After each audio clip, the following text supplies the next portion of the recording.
Friends எல்லாருக்கும் வணக்கம். பாருங்கள், ஒயர் பை பின்னிட்டோம், ஒரு கால் பின்னிட்டோம். இருந்தாலும் சரி, எல்லாருக்கும் சொல்லி கொடுத்தா கொஞ்சம் நல்லாயிருக்குமே, நீங்களும் கற்றுக்கலாம் அப்படின்னு சொல்லி தான் இன்னொரு கால் பின்னும்போது சொல்லலான்னு சொல்லிட்டு ஞாபகம் வந்துச்சு. இன்னும் ஒயர் எடுத்துக்கிறோம். ஒயர் எடுத்து அளவு வச்சுக்கிறோம். பாருங்க, ஒரு 6 பூ விட்டுட்டு 7வது வந்து எவ்வளோ வேணுமோ, இவ்வளோ பெருசு வேணுமா எடுத்துக்கலாம். கொஞ்சம் எக்ஸ்ட்ரா விட்டுக்கலாம் இவ்வளோ சொருவத்துக்கு.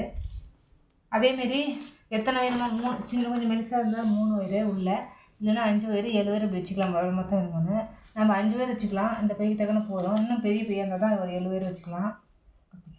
ஒயரு இதில் வந்து இந்த ஒயரை விட மேலே வச்சு பின்னுற ஒயர் வந்து 2 மடங்கு, இதை விட 2.5 மடங்கு அதிகமாக அளவு வச்சுக்கணும்.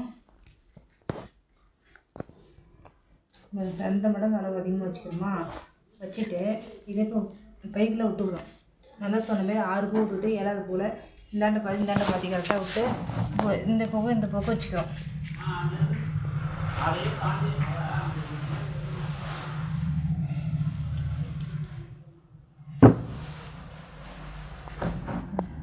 வெட்டிட்டு பாருங்கள், சொன்ன மாரி 6 பூ விட்டு மேலே உள்ளே விட்டு எடுத்துட்டேன்.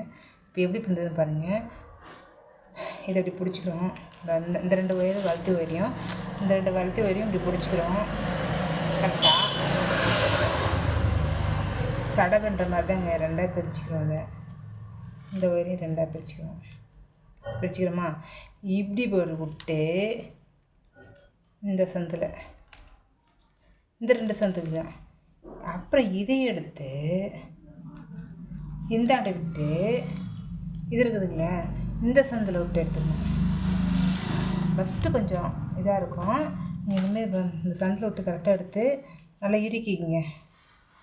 எடுத்துட்டோன்னா கரெக்டாக எப்படிங்க நல்லா இப்படி இறுக்கிட்டுக்குங்க. இறுக்கிட்டு அப்படியே பாருங்கள், இனிமேல் ஈஸி தான். இந்த 2 தனியாக இருக்குது, இந்த 2 தனியாக இருக்குங்களா? அப்படியே இதை வந்து இந்தாண்ட சந்தில், இதை வந்து இந்தாண்ட இப்படி பாருங்கள். ஈஸிங்க, காது போகிறது ரொம்ப ஈஸி. இது தெரியாமல் கொஞ்சம் ரொம்ப கஷ்டப்படுவாங்க. அப்படியே பாருங்கள், இந்த பின்னிட்டே வராங்க. இந்த சந்தில் விட்டு இதை இப்படி எடுத்துக்கு வந்தால் இதை விட்டு சடை பண்ணுற மாதிரியே தான்.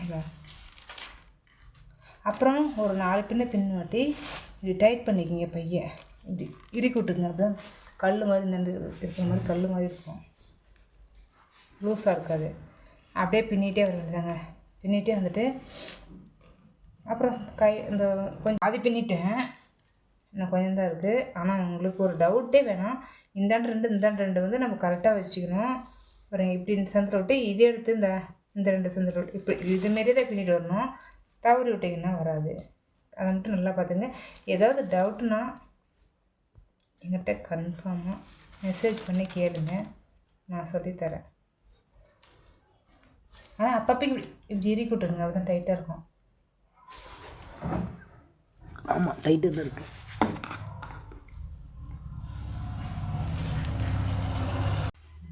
பாருங்கள், பின்னி முடிக்க போகிறோம்.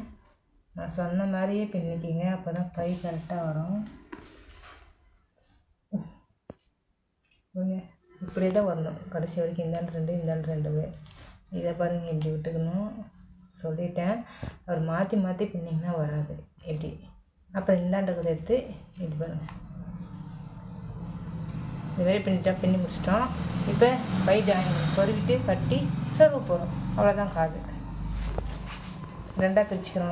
இந்தாண்டிக்கும்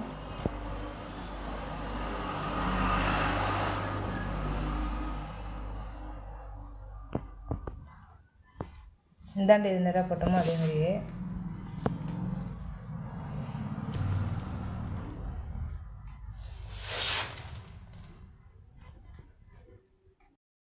இப்படி விட்டுட்டோமா, விட்டு அப்படியே கூட சொருவிக்கலாம்.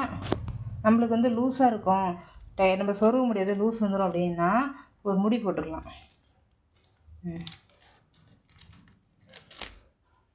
முடி போட்டு நல்லா இறுக்கி விட்டுட்டு அதுக்கப்புறம் சுற்றி சொருவிக்கலாம்.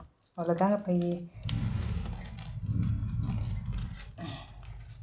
நல்லா இறுக்கி விட்டுக்கலாம். அவ்வளோதான். இந்தாண்ட சொருவின மாதிரி இந்த அண்டியெல்லாம் சொருவிட்டு ஒரு பையை இந்த ஒயர் துண்டை ஒயர் வச்சு இப்படி பாருங்கள், இப்படி விட்டு கட்டிக்கலாம். இதையும் கட்டி 2-3 சுற்று வந்து சொருவிக்கலாம். இருந்தாலும் இப்படி கட்டிக்கிறோமா, கட்டிட்டா காது ஓகேவா? இன்னும் நல்லா ஒயர் சுற்றி கட்டிக்கலாம். ஓகே பையி. இதெல்லாம் டவுட் இருந்ததுன்னா சொல்லுங்கள், மெசேஜில் கமெண்டில் சொல்லுங்கள். நான் டீட்டெயிலாக உங்களுக்கு ரிப்ளை பண்ணுறேன். பாய்.